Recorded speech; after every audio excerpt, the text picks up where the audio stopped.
and make sure all the signage is in place. And so I'm here to answer questions and share with you what the park district's doing and why we've had to do it.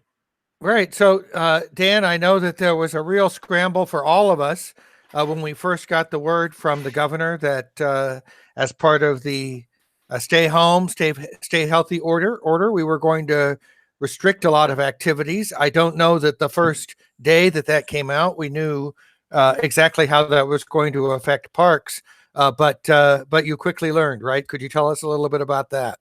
Oh, yes, we did. We thought, man, it would be great to have the parks. They're a great asset. They're a great place to get out and get some fresh air and take a walk. But what we noticed, my office is at Battle Point Park, and being at Battle Point Park right as this thing, kicked off back in March, was like being here during every major event going on at the same time all day long. We had crowds and crowds of people throughout the day. It was hard for us to even get some of the work done and accomplished. We couldn't keep up with the cleaning of the facilities. And quite frankly, no one really at the time understood the situation we were in. So that was what led to us to go with the governor's clarification on his order that we shouldn't be driving places. We should be walking from our homes. So we decided to close down the parking lots to try and help reduce the amount of people gathering in the same place.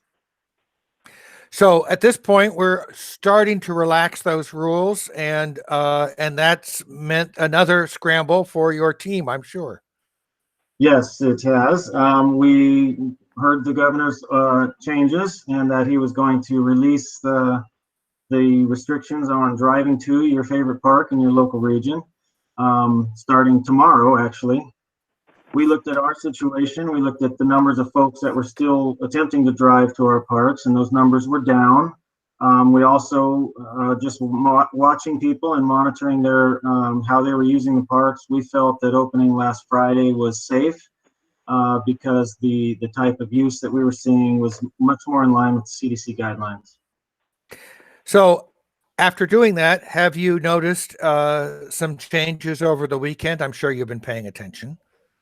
Yeah, no, what we've seen is exactly what we were hoping, is that most of the use has been compliant with the CDC guidelines, and people are more aware of the situation and being much more careful. As we can see with our county numbers are not yet skyrocketing, and the numbers on the island we haven't had an increased case in over 3 or 4 weeks. So yeah, I know we've had great numbers in terms of at least the reported and tested COVID infections, which is great. And I think a lot of that is due to the understanding by everybody that if we keep our distance, we're less likely to transmit the virus if we have it or catch it if we don't. Correct.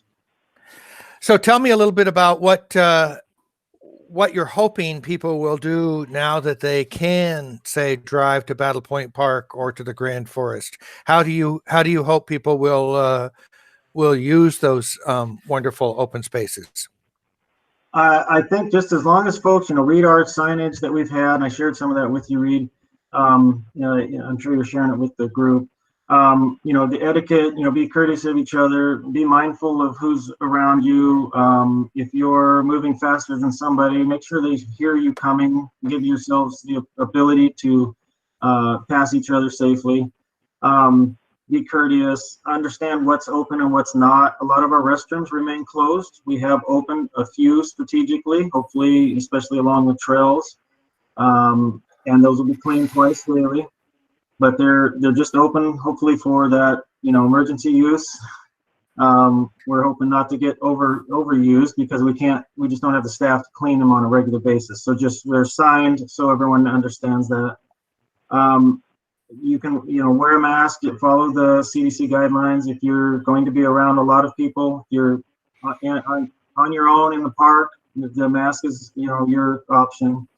But the 6 foot range, make sure you're 6 feet away from everybody, and be mindful of the park activity. If there's a lot of people, we have a lot of parks, and if you're in your car to access a park, try your next favorite park. don't overcrowd a site. We're going to be watching for that. We're hoping to not have to monitor parking anymore, but obviously as this moves forward, we want to be successful. So we're hoping that people will just continue to be mindful. Okay, so it sounds like if I come up on a parking lot and it looks like there are a lot of cars there, maybe sort of the same attitude I have when I get to the grocery store and there are a lot of cars there. Just keep moving and decide to go back to the park at another time. Correct. Or find another site. We have a lot of beautiful spots, and not everybody can be in the same spot at once. So if you see a large crowd, you can find another spot on a different park. When we were working before, where you had closed off the parking and you had people, you were saying you could walk in your neighborhood. Did you find people using neighborhood parks more at that point? Yeah, our parks were heavily used by the neighbors. Yeah.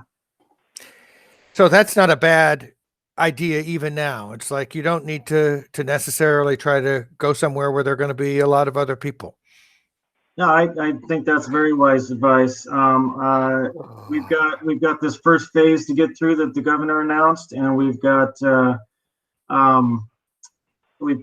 get through this first 3 weeks and show that those numbers are going to be the same. And as we get to the other side of phase one, it'd be a lot safer to get out and about. Mm-hmm. I did get a question here from Karen King. She's asking, are the trilliums still blooming in the Grand Forest? Yes, I believe they are.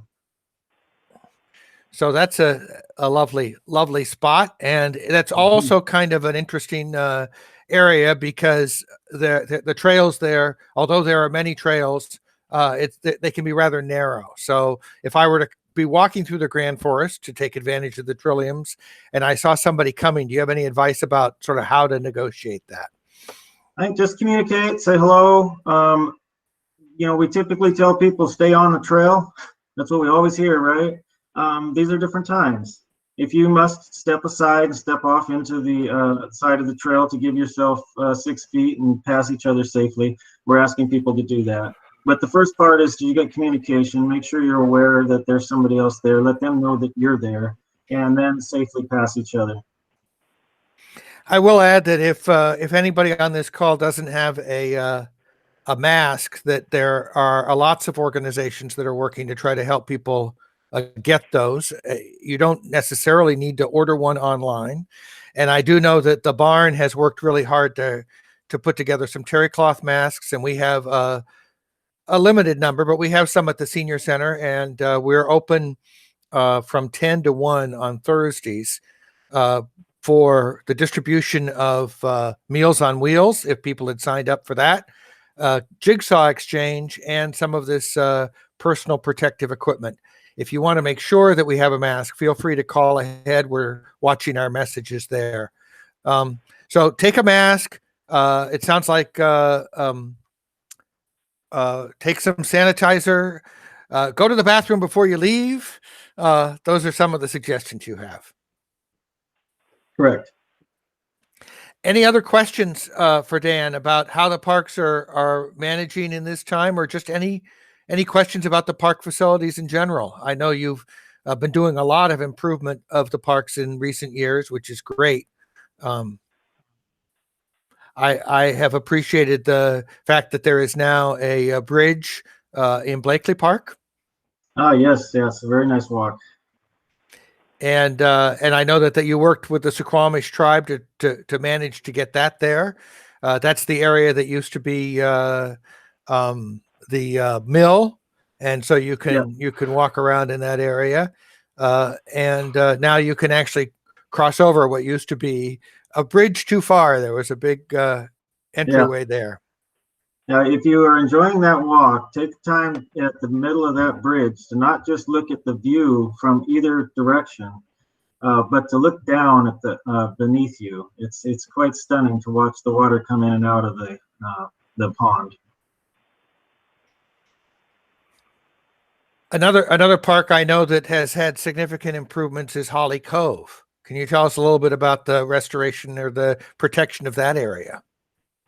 Yeah, that was quite a project. We found a method of boardwalk construction that didn't require us to actually put equipment into the water. And we were able to build that by building a section of that boardwalk at a time and driving the equipment out as we went.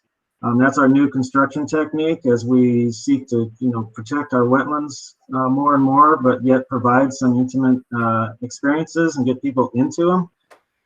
That provides us the ability to do so without making a huge impact.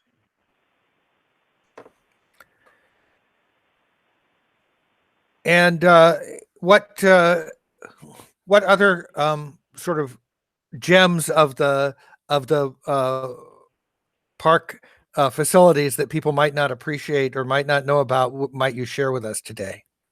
Well, if you haven't been to Bainbridge, there's a brand new playground out there, and you don't have to have kids yourself to sit and enjoy watching the kids play on it. It's very busy. So as soon as we get to open those playgrounds up, that is a great place to go.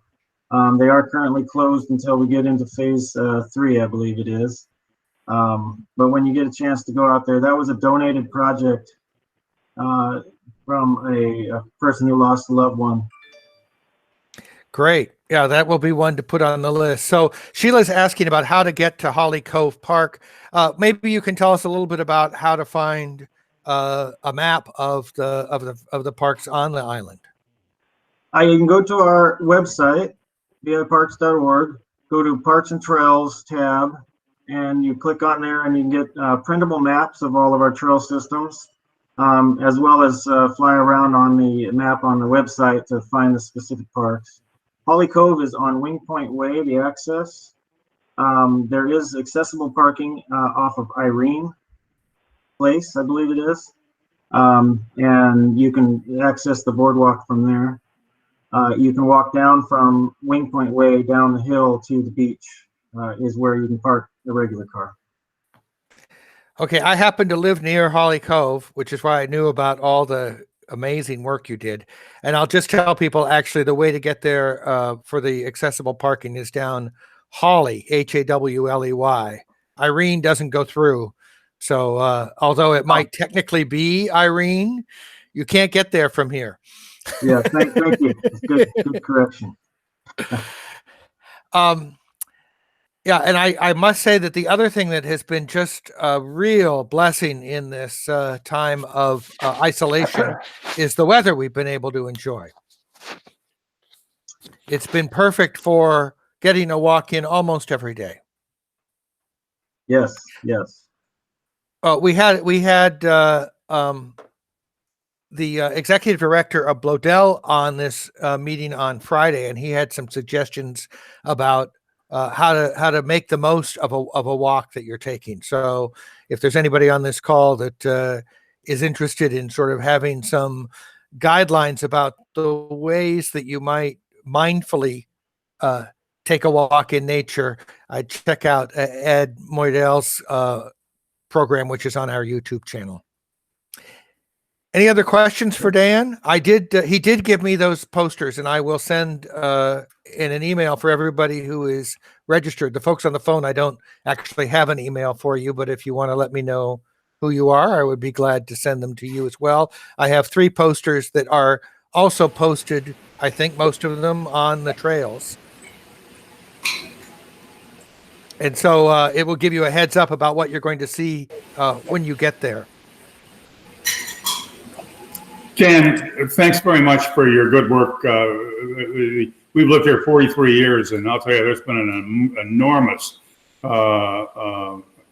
upgrade over the years in both volume and the way you maintain everything. And we really appreciate. We use the trails and the parks at all times. So thanks again.